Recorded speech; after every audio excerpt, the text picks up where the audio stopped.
I think it's finally time to do this one, which is probably, since we started doing the whole versus thing, the most suggested one we've gotten. And what better time of year than to finally do that, I guess.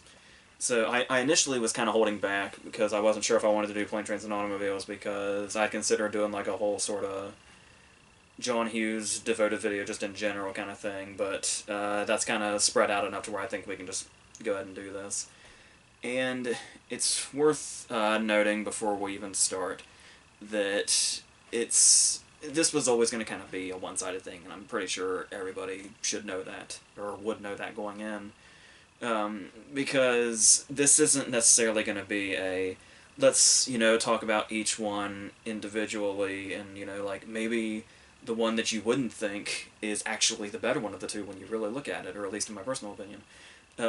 No, this is, this is kind of, I don't dislike Due Date by any means, but this is pretty much definitely going to be more of a, this is why Plane, Trains, and Automobiles is so great, and here's the things that Due Date tried to do similarly and didn't reach it. And why, when you look at the way Due Date approached certain things of the same nature, how it highlights even more how well Plane, Trains, and Automobiles did it. So, but yeah, I don't dislike Due Date or anything, but so yeah. So yeah, and as I say, we're gonna, instead of doing the I'll talk about this one and then talk about this one thing, it is gonna kind of be one of those ones that's just kind of a back and forth thing, since the movies really are so similar. Like more so than I had remembered when we kept getting that suggestion, and then when I watched Due Date back again the other day for the first time since it came out in 2010, late 2010. And yeah, the similarities are definitely there. So it's even like, even the size of their cases kind of symbolize something here. So yeah, let's just go ahead and get started by pointing out that regardless of how great Plane, Trains, and Automobiles is, it does come from a setup that is very sort of routine and kind of formula in itself. Sort of the whole Odd Couple thing, where it sets up, much like Due Date does, the straight character that's very, like, straight-laced and on a particular schedule and likes to do things a certain way. And of course, they're gonna meet up with the slobby comedic character that they basically have to spend the whole movie playing the straight man to, ultimately pretty much being driven to insanity as they go on this long road trip to get to where they need to go. And yeah, so at the start, one of the things I do like at the very start that I hadn't always noticed was the detail when the title goes across really quickly at the beginning for Plane, Trains, and Automobiles, and how there's the blending sound effects, and the sound effect matches each way of transportation as it goes by on the screen, which I thought was really cool, because the whole thing just goes by for like a fraction of a second. And then that immediately takes us into Neil Page pretty much having the worst luck in the world, and that never stops through the entire movie. And we just get it immediately when he's... This one scene that kind of also shows a similarity between the two movies, potentially. I don't think anything is confirmed about this on either case, but both movies seem to contain an actor playing the same character they played in one of the director's either previous movies or future movies. Where the first case of bad luck that Neil runs into is he has to race to get his cab, and he's racing Kevin Bacon, which seems totally random when you watch it until you remember that she's having a baby. Another John Hughes movie came out the year after this. And I have heard, I don't know if there's anything confirmed, but I've always heard speculation that it's the same character, which is particularly bizarre because, once again, even though the movie wouldn't come out till the following year, it's the movie, you can hear through the audio only that she's having a baby is the movie that Neil's wife is watching, and that one quick scene we see of her watching TV in bed alone. So whether he is or isn't, it's a bizarre scenario regardless.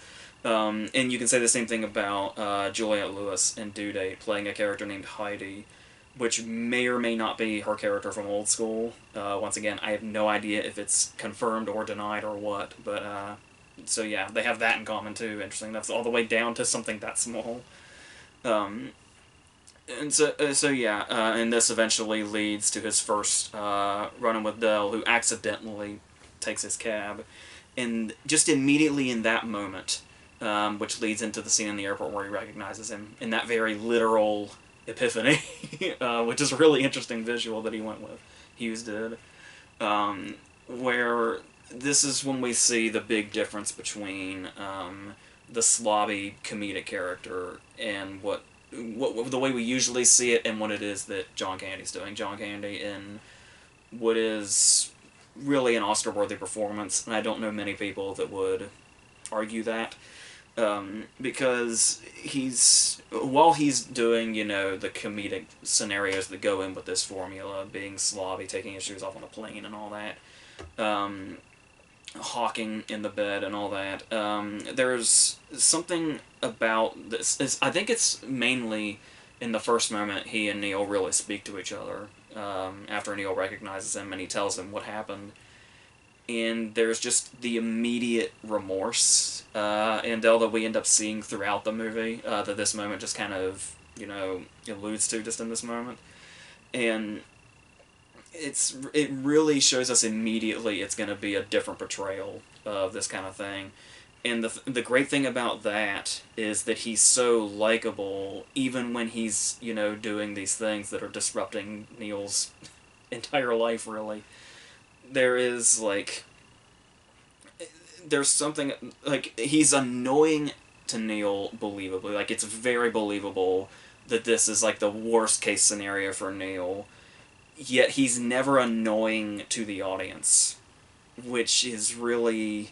I'm not even sure how you pull that kind of thing off, and that's especially apparent when you look at a character like Galifianakis in Due Date, where it's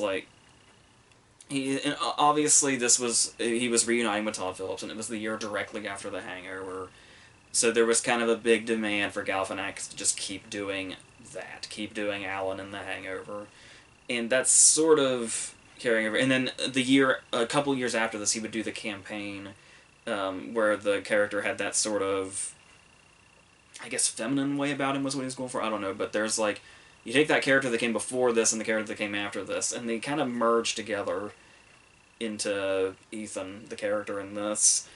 And he's definitely a case of... It feels very much like he's playing a character. You can see all the descriptions in the script, or, he came up with before shooting or whatever. And it's all sort of calculated in how this character is funny.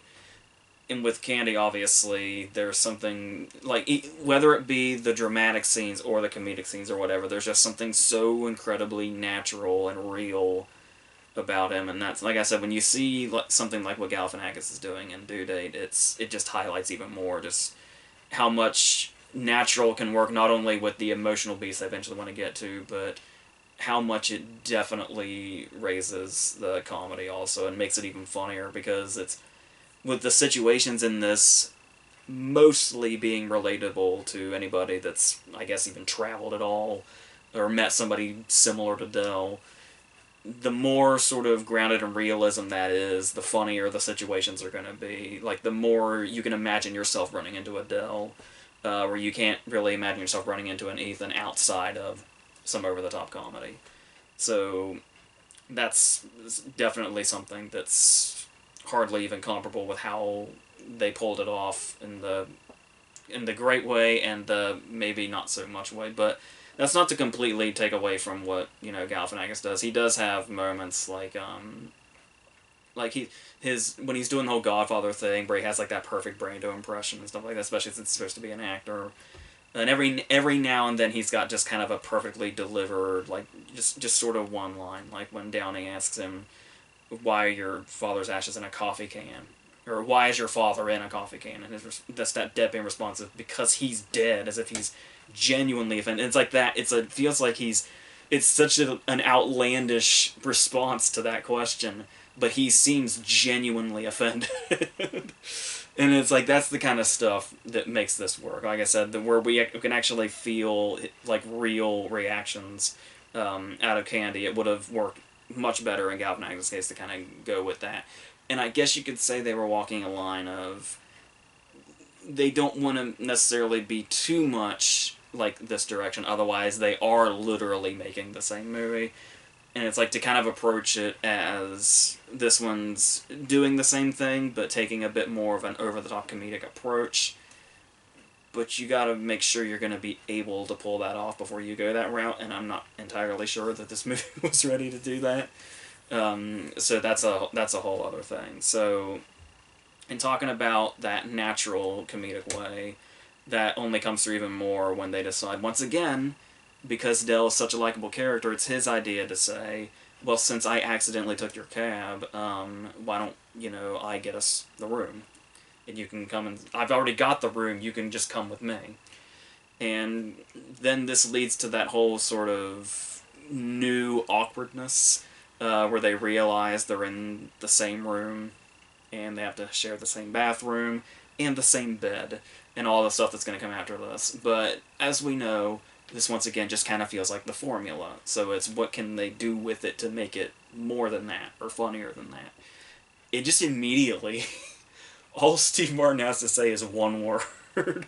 And it's already hilarious. It's the moment when they very first walk through the door. And Candy says, do you want to take a shower? And it's just immediately the way Neil says, no! Before he realizes separately, yes, of course.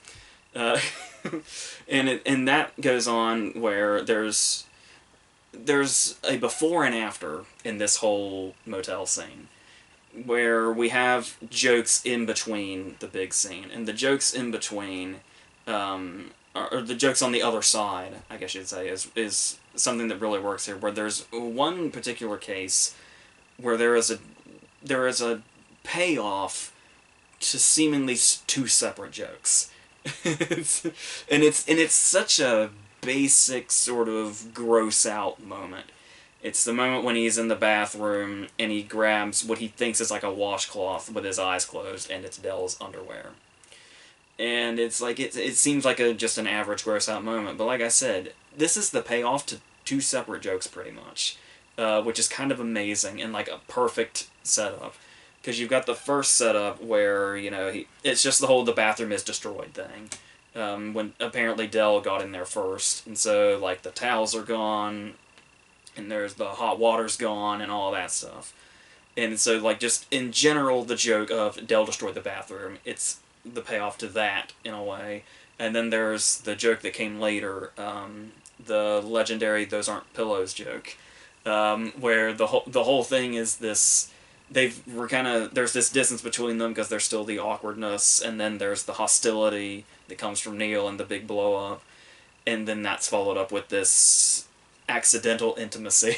And it's like the way that they have such a big reaction to that, and it's like the whole thing is, they're just going to play it off. And it's like just as they play off, we're going to brush off that piece of accidental intimacy, he's literally got the dude's underwear pressed up against his face. So the fact that it's the payoff to both of those jokes in the motel is just perfect. And then, yeah, talking about the scene that comes between that. There's also even before that, when he's first in the bed, there's a payoff to a joke that we never saw. It's like an after-the-fact joke. Where we just we see Del on the vibrating bed while Neil's in the shower, and we don't really think anything of it. But then they're just laying in bed, and I just had no idea that beer cans would blow up like that. And we realize why Neil's laying in a wet spot. And it's like, that's not even a joke we see, and it's still funny.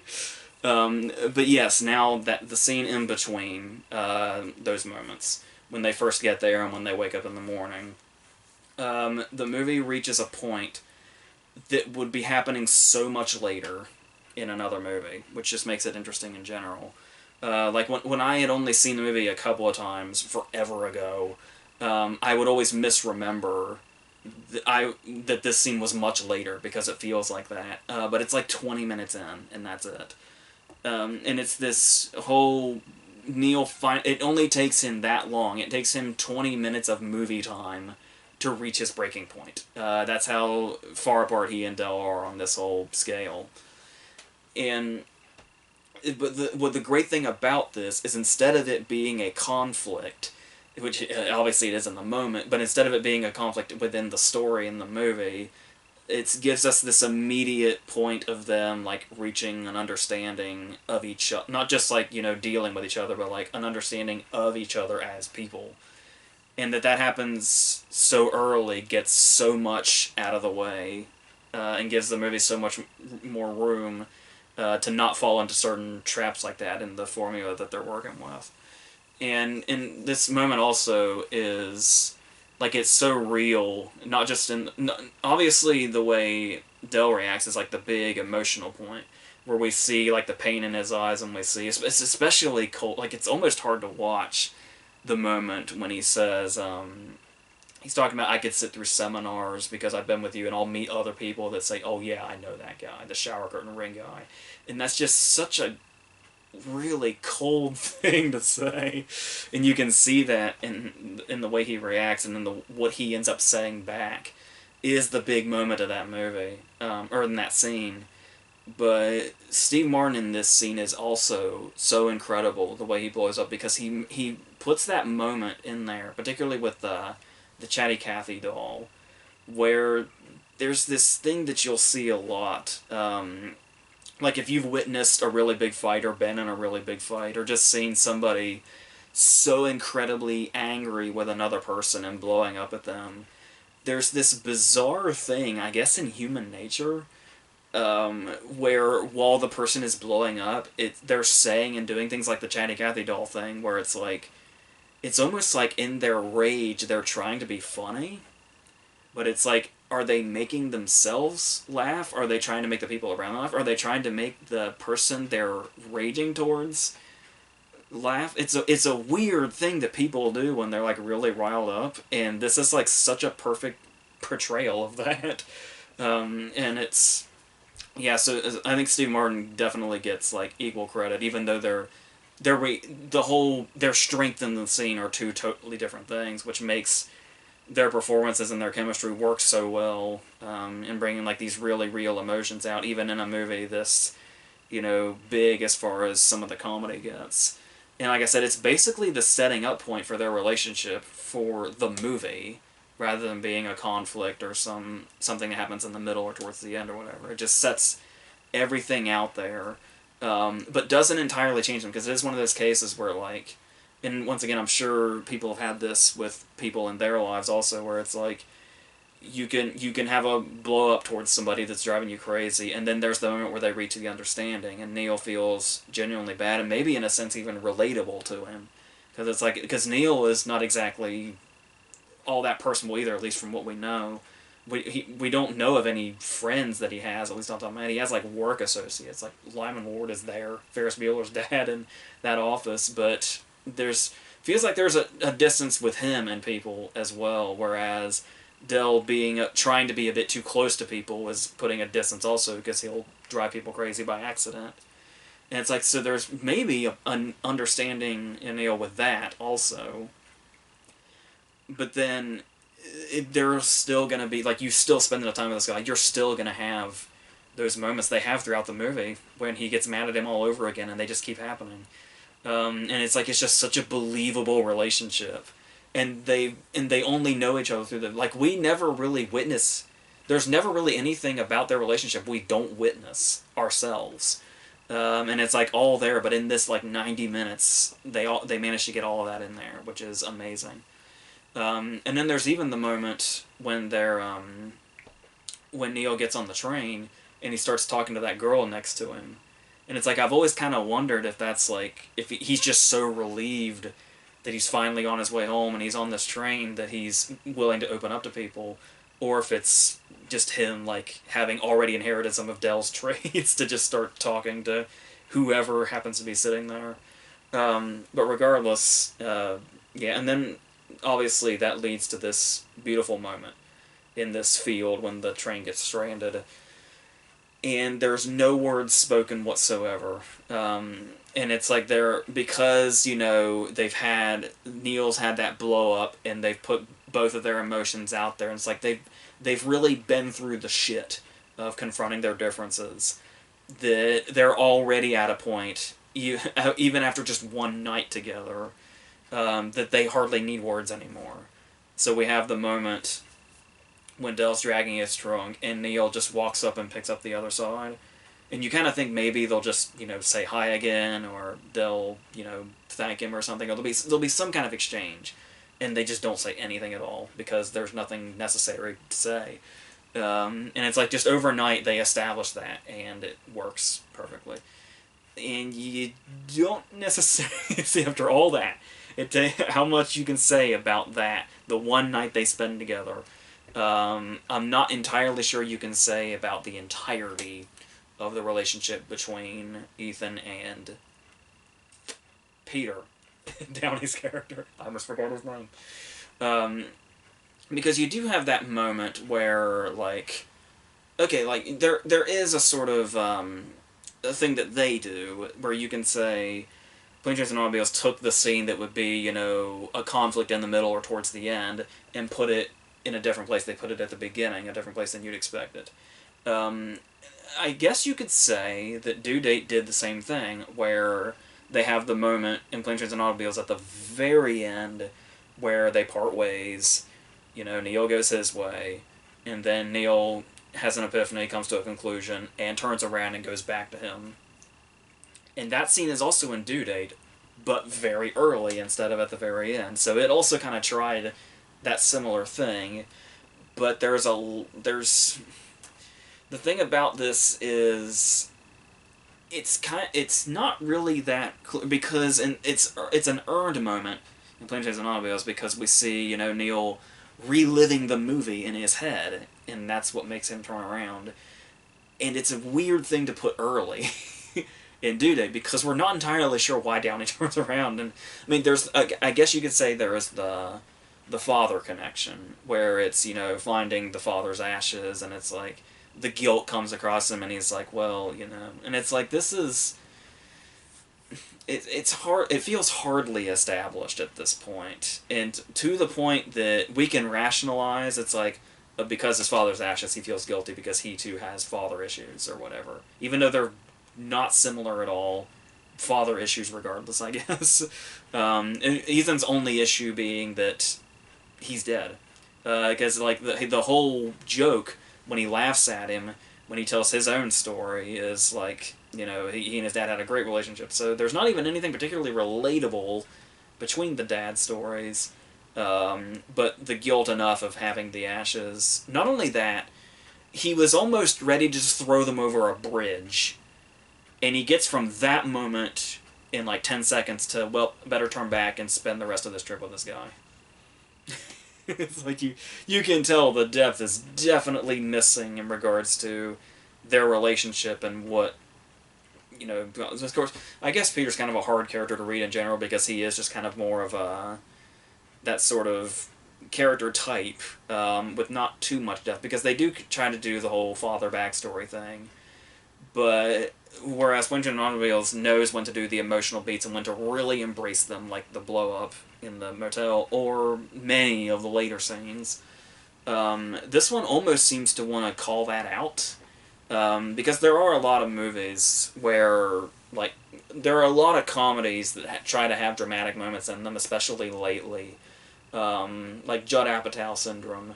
But it's the case in a lot of movies, though, where sometimes it's not even necessarily, to Apatow's credit, they get that way because of the story, and they eventually kind of become that, which I always criticize about his movies, because they're, it's like he can't get comedy all the way there. He has to just resort to the drama. But there's also a shitload of comedies where drama is there almost as like an obligation, where it's like, well, yeah, we have to have conflict because that's how you write scripts. And it's like, there's not any particular reason, character-wise or story-wise to do it. It's like, because that's structure. We don't have any passion in it, we just do what we're supposed to. And that's why drama shows up in so many comedies. And it's like, it's almost like it's kind of riffing on that, when Downey tells his big, heartfelt backstory about his dad leaving him, and Ethan just laughs at him. which completely contradicts when the movie genuinely tries to be heartfelt later. There's not a lot of sense there. Because that's the thing, is this movie can be almost constantly funny, but when the drama is there, it's because of everything we've been through, particularly the comedic situations, that only highlight the drama more.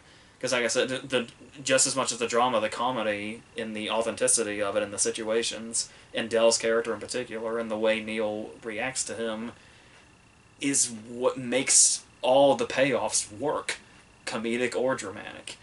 And Due Date's just kind of all over the damn place with when it wants to be comedic and when it wants to try to be real. And yeah, so that just makes it all the more confusing. But yeah, but then eventually, in road movies, you get to the point where you're gonna have run-ins with other characters, and other like side characters that might steal a scene here and there. That doesn't happen so much in Planes, Trains, and Automobiles. We've got the the guy that picks them up.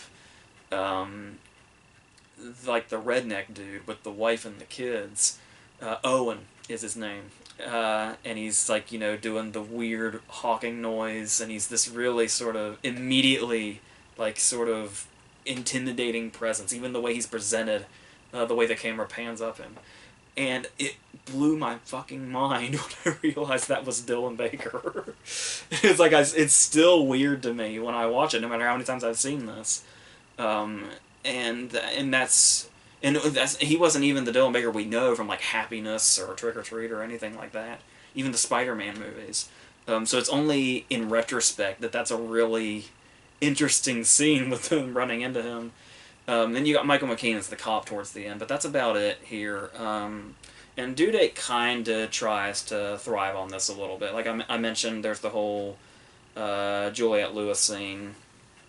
With the trademark Todd Phillips cameo in his own movie, and then you've also got Jamie Foxx comes in, which I guess he's pretty much only here because he and Downey made friends while they were making The Soloist. So and this was only the next year, so that pretty much explains Jamie Foxx's presence here, especially since Jamie Foxx takes us in a completely needless direction, where we get this whole sort of paranoia about Jamie Foxx and Michelle Monaghan potentially used to date, and so like they were hanging out and he didn't quite know about this, and now he's paranoid that the baby might be Jamie Foxx's baby, which is a totally and completely pointless thread that has really nothing to do with anything, has no particular payoff. I mean, interesting enough, there's Keegan-Michael Key shows up for a fraction of a second, probably before many people knew who he was, in that little punchline, if you can even call it that, in the hospital. But I mean, apart from a punchline that doesn't really go anywhere that lasts for a second, this whole Jamie Foxx thing is pointless. So it's sort of like, the way it's just making conflict for the sake of making conflict because it doesn't know what else to do. Because it's like, this is because Planes, Trains, and Automobiles could have done stuff like this. Like the moment after they leave the motel, after they've been robbed in their sleep, and Neil realizes that the money's gone out of his wallet, and he thinks for a second there that Dell stole it. But then we just completely reach a conclusion in this moment when Neil realizes they both went robbed. And they just leave it at that. But it's like, in a movie like Due Date, they probably would have stretched that out for like at least a few scenes. And they would have had a whole plot thread of him not trusting Galifianakis because he thought he was going to steal from him or something. Which ends up becoming an actual plot point in Due Date, when he took his wallet. But it was just to keep him there. But, I mean, to their credit, Due Date doesn't, stick to that conflict very much either. But that's the thing, is the conflicts that could be real conflicts, where Galifianakis could have really shown, like, he says, while he's being attacked, I took it because, I didn't have anybody. But they just kind of ignore that whole thing. It's like, that could have been a really big emotional moment for his character, but no, the runtime spends all of its time on this fucking Jamie Foxx could be the father of the baby thing. Which is so outlandish to begin with. Like, we're even sitting here saying, like, why is he jumping to that far, to that conclusion? And the movie sticks with that all the way to the end. And it's like, it just feels desperate, really, to have something else to do. Um, so yeah, I mean, but to its credit, it does have some of those moments, like when they're really most of it comes from this scene in Juliette Lewis and Todd Phillips' house, when they're talking about, like, it's weird. We were talking about how this is like one of the scenes in that is him doing his Brando impression, and here we've also got the scene where Downey has to watch the kids, which apparently in real life are Skeet Ulrich's children, which is interesting. And there's this moment that kind of just, you know, quite literally hits us, and it's because it's so unexpected and such a rash move. That's where the comedy of it comes from. When this kid is pestering Downey relentlessly, and Downey's reaction is to punch this kid in the stomach. But at the same time, I can't quite figure out what exactly they're doing, because, I mean, yeah, it's funny in general because that was his initial reaction, and to see Robert Downey Jr., you know, punch a child is just inherently funny, of course, especially one that's, you know, torturing him. But at the same time, it's hard to decide if it's a character flaw or a writing flaw. That the whole movie's about this guy getting ready to be a father. That his first reaction to this kid is to punch him in the stomach. And it's like, I can't tell if that's the joke or if it's a writing flaw. But either way, I don't know. But we can take it at face value and say it's inherently funny to see Robert Downey Jr. punch a child in the stomach. So, I guess there's that. But yeah, talking about the genuinely funny moments. Obviously, Planes and Automobiles is just all of them in succession, like in comedy history. Like, the comedic scenes are legendary. We talked about, you know, the Those Aren't Pillows scene, which is one of the most famous lines in probably comedic history as far as movies go. And then we've got the big scene that everybody is aware of. Probably one of the first things you think of when you think of this movie is the fuck-a-thon, I guess you could call it. When Steve Martin walks up to Edie McClurg after this nice little montage of Neil just getting shit on repeatedly, even after he realizes that his car that he's supposed to be picking up is gone. There's even a little skid mark there, like somebody just flat out took off with it. And then just unleashes this whole thing and turns the word fuck and all of its variants into art in this tirade. With Edie McClurg giving the ultimate payoff with her one line to follow it up with. And there's even, like, and obviously it's famous because it's the whole reason the movie's rated R. Otherwise, this could be a Mandela effect thing, but I could swear there were VHS copies that had, like, that scene cut down or omitted or something that were released as PG. I could be totally, like I said, that could be a Mandela effect thing. I don't know, but I do remember that the very first time I ever saw this movie, it was on regular TV. And so it was astonishing to me when I eventually realized, because I didn't know, I had seen, like, the whole movie from beginning to end on regular TV was the first time I saw it. And I immediately fell in love with it, but it was amazing to find that scene existed. Because I just had no idea. I can't remember how it was edited, but I had no idea that was what the real scene was, until I saw it. Probably the second or third time I saw it was probably the unedited version. But yeah, and then it even gets, because like I said, the way it approaches some of those things, particularly in the characters and the way they interact, there's like a groundedness to it. But obviously John Hughes also has a way of taking his comedy very over the top when it gets, like, really slapsticky and really physical. So it's like you have these moments where you have these real human interactions and these comedic situations that are so funny because they're so relatable and realistic. Yet in the same movie, you can have Steve Martin getting picked up by his balls and speaking in a high-pitched voice afterwards because of it, or the scene when they drive through the trucks and briefly turn into skeletons, which predates another John Hughes moment, John Hughes scripted moment, the famous Marv scene in Home Alone 2. There's something that over the top in this movie. More so that you're so taken aback by that, the whole vision of Del being the devil thing barely even occurs to you. So it can even have moments like that, and I think it helps too that it's progressive. Like the more the movie goes on, the more over the top the comedy gets like that. Like the later it gets. Um, Yet somehow it all works without seeming totally and completely out of place. It is completely out of place if you think about it, but the movie's so good at hooking just the right emotions at the right time and getting just the reaction out of you that's, relevant to the moment, that it works, and you don't really see any particular misstep there or something that's way off course or whatever. And as far as Due Date's big comedic scenes, they are that. They're like the comedic scenes where, like, if you see it like in the movie theater or something, it'll get big laughs, but there's no staying power like to all the ones we just talked about. There's some that are just that do go like seemingly way off course, like the whole masturbation thing, where there is something to be had, I think, in the masturbating dog. Which just me saying that shows you how low the bar is for this movie. But there's just something so... Like, if that were a relatable situation, I think that'd be one thing. But I guess it's also coming from just the audacity of Ethan to just act normal while he does this with Peter laying right in the back seat. And it's like, this is normal for me, so I just do this thing.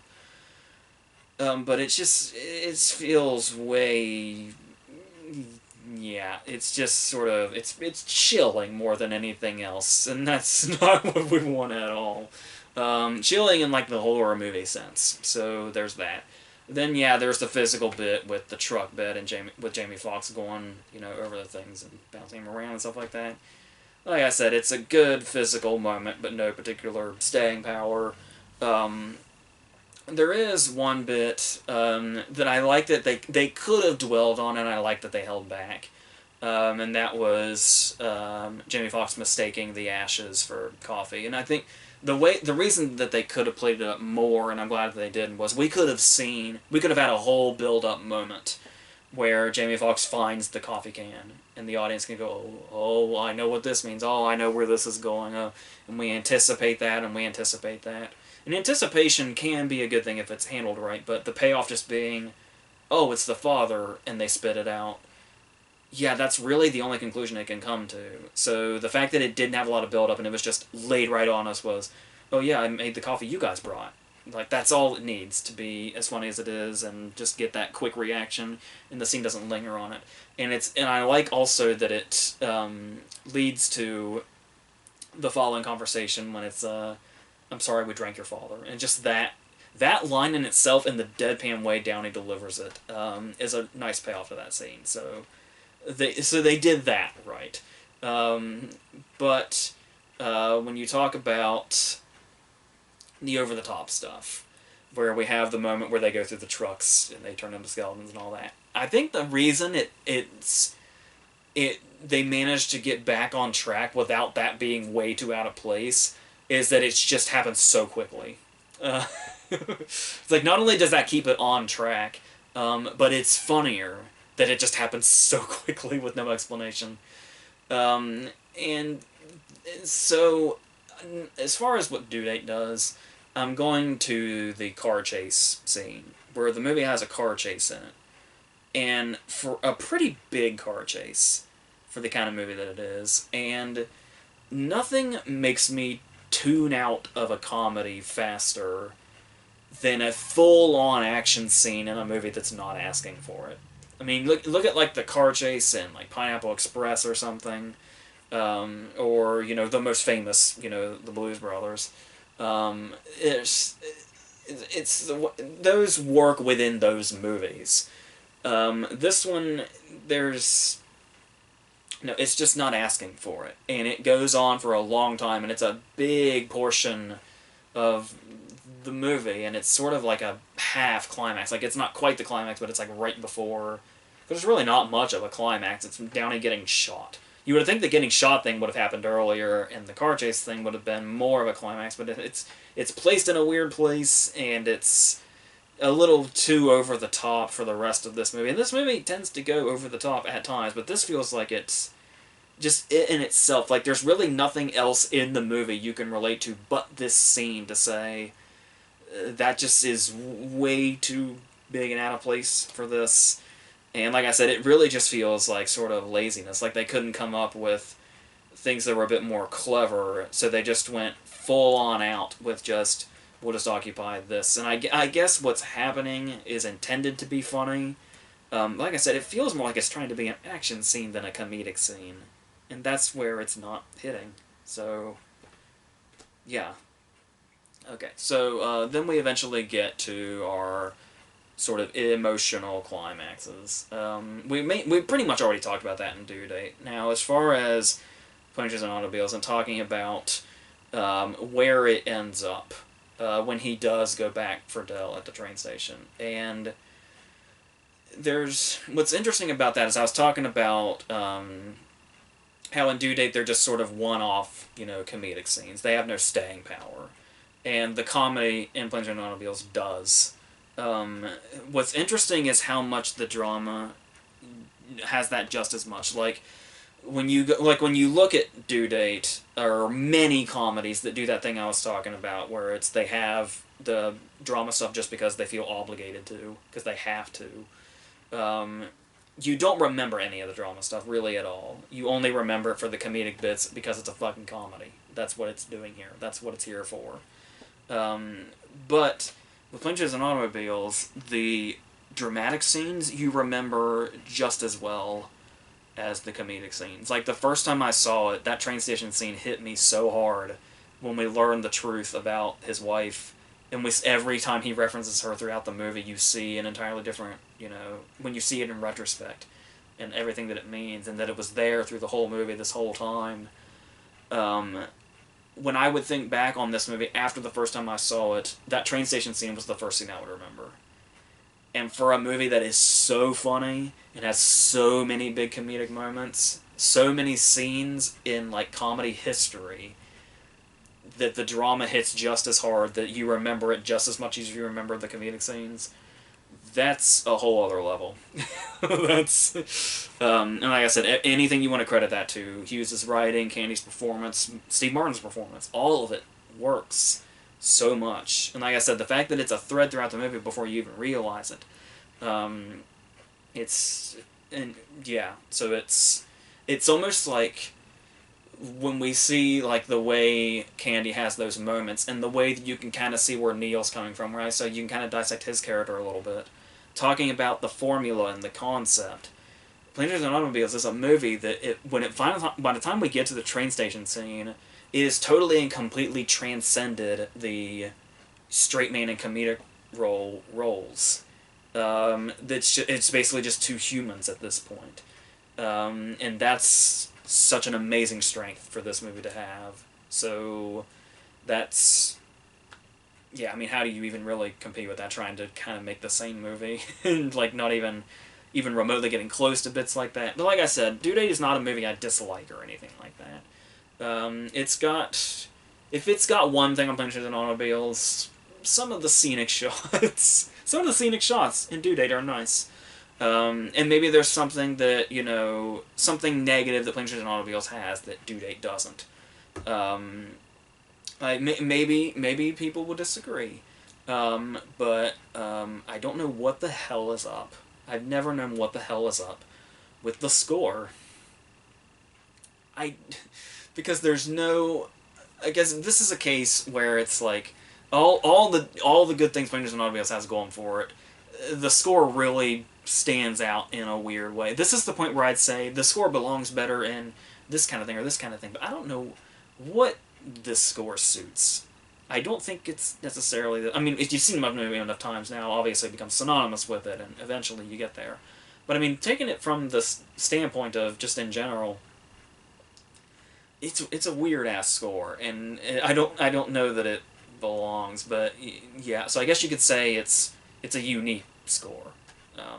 But as we learned, unique is Latin for asshole, so that's how I feel about that. So yeah, I guess that's about it here. I guess another thing that I couldn't stop thinking, obviously since I just watched Due Date again for the first time since it came out just the other day, it was fresh in my mind that it's an interesting movie in retrospect because Joker exists now. And to think that the whole journey that Todd Phillips has taken, starting with movies like this and The Hangover and Old School and Road Trip and all that stuff, um, all of which are, you know, amazing. Starsky and Hutch are amazing in their own way. But seeing that transition, where it's like there are a few things in here that are interesting enough, like connected, like when he's, you know, smoking with Juliette Lewis and Tom Phillips in the other room, the Cream song "White Room" is playing in the background, and it's like that's also playing in one of the crucial scenes at the very end of Joker. And then obviously his stage name is Ethan Chase, which is the name of one of the guests that De Niro brings out on the show in Joker. So it's like it's weird to see its connection with a movie like that today, 9 years later. But yeah, that's really the best it can do. So that would be why I think Planes and Automobiles is where it is, and why Due Date was a nice attempt to recapture the same thing, but is also at the same time so far away. So yes, so I have a few more verses potentially lined up. Um, I don't know. I think the Argento thing, I think I'm gonna do as a whole entirely different thing down the road. Now that we've long passed October by this point, and reviews will be coming. We've got The Irishman and Knives Out, obviously, and that should. We're pretty much finishing out the month here, so we'll see what December brings when we end the year. So, and obviously the end of the very end of the month, like the last day, we'll be doing our awards video. So there's that. So until all of that stuff, I think that's it for this.